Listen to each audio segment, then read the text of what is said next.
Let us pivot to a domestic military situation. The National Guard on the streets of Washington. Scott, you've been covering this all week. Can you give us a brief overview of why the Trump administration is so eager to put not only National Guard, but federal agents across the streets of Washington? This is such a significant moment. There's a tug of war underway for control of a major American police department. And there's a lack of clarity for the officers who's in charge. Put that in perspective. This is a police department of more than 3,000 people in a community of more than 700,000 people, and it's not quite clear to everybody who's running the show.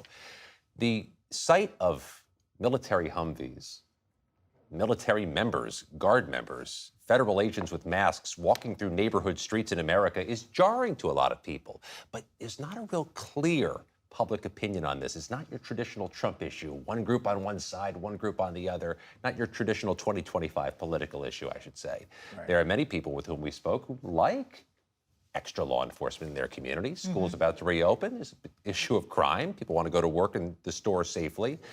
But this is different. There's a concern that once Trump gets his fingerprints on a police department, he may not take his hands off of it. What is his underlying reason for doing this now? He's alleging a crime emergency is underway in the District of Columbia. When pressed on the crime numbers and shown what the D.C. government has released, that there's a 26% drop in violent crime from this time last year, he alleges the numbers are rigged or the numbers are cooked, much like he did after the 2020 election or with the Bureau of Labor Statistics.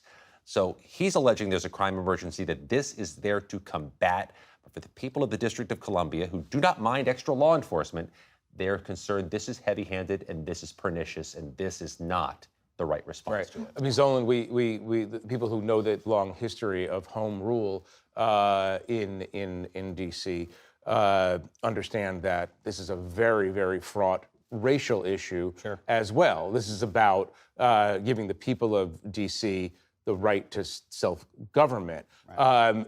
This seems to be a kind of coming from an old playbook. Is that fair to say?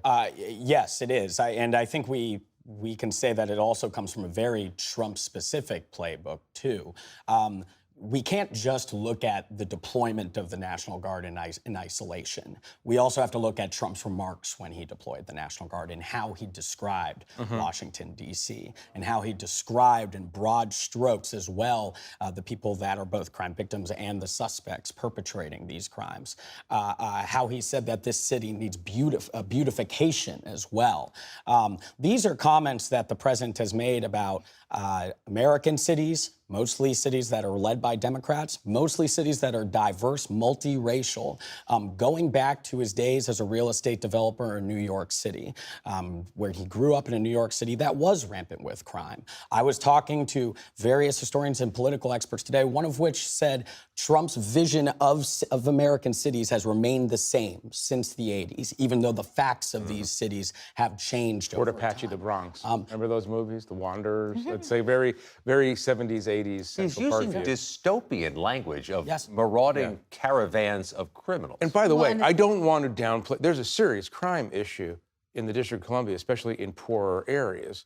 But the question is the militarization of that. Before you go, I just want you to watch one comment, which I found very, very remarkable, from Congressman James Comer, who is the chairman of the House Oversight Committee. This is what he said about the military. Spend a lot on our military. Our military has been in many countries around the world for the past 2 decades, walking the streets, trying to reduce crime in other countries. We need to focus on the big cities in America now, and that's what the president's doing. Right. Jeff, if this was, something that was rampant or that was really kind of rose to the level in the eyes of D.C. as an emergency, then it would be one thing. But it is not lost on D.C. that the very crimes and accusations that the president is lobbying against people in D.C. were also what happened during January 6th with regard to the assaults against police officers and other things that were happening that day. And yet the president pardoned so many of those people who were charged by the Justice Department of those crimes. And yet here we are.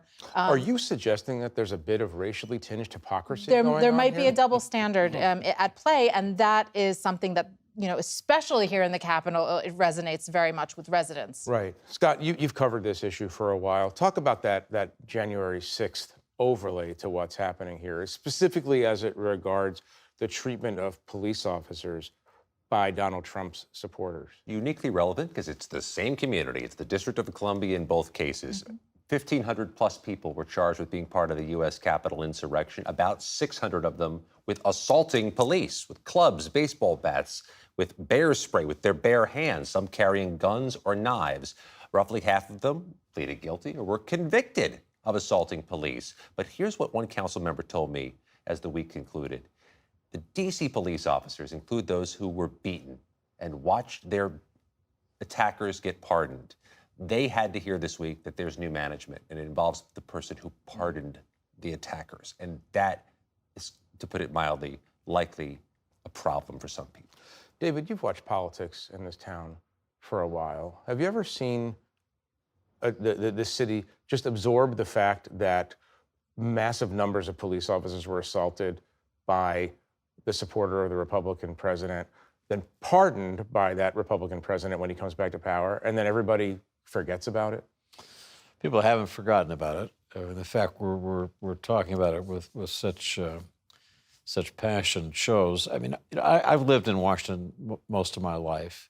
I've seen home rule rise and fall, and I have to say I was proud of our mayor and the lawyers who were representing D.C., both in understanding that they had to accommodate this initially, don't fight it, just deal with it, and then fighting it on legal grounds. And today they won a modest battle when a judge essentially rewrote the authority that Trump has in having his DEA chief oversee the police. That's going to be indirect now. So I think the district government, in this dreadful moment, did a pretty good job. Right. Zolan, I'll give the last question to you.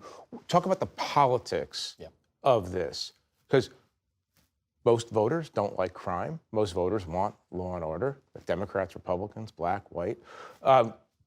Could this be a winning issue, the deployment of military resources to the cities? One, I think we have to remember, he wanted to do this in the first term and was talked down. Those people aren't around. They're now replaced by loyalists that will allow him to do it. He's already forecasted that he could want to do this in other cities as well. Crime, yes, is a very, very poignant, moving issue in politics. But do people want the federal government to crack down on them without them getting a choice? That will be the question moving forward. Well, we're going to have to leave it there. I want to thank our guests for joining me, and I want to thank you at home for watching us.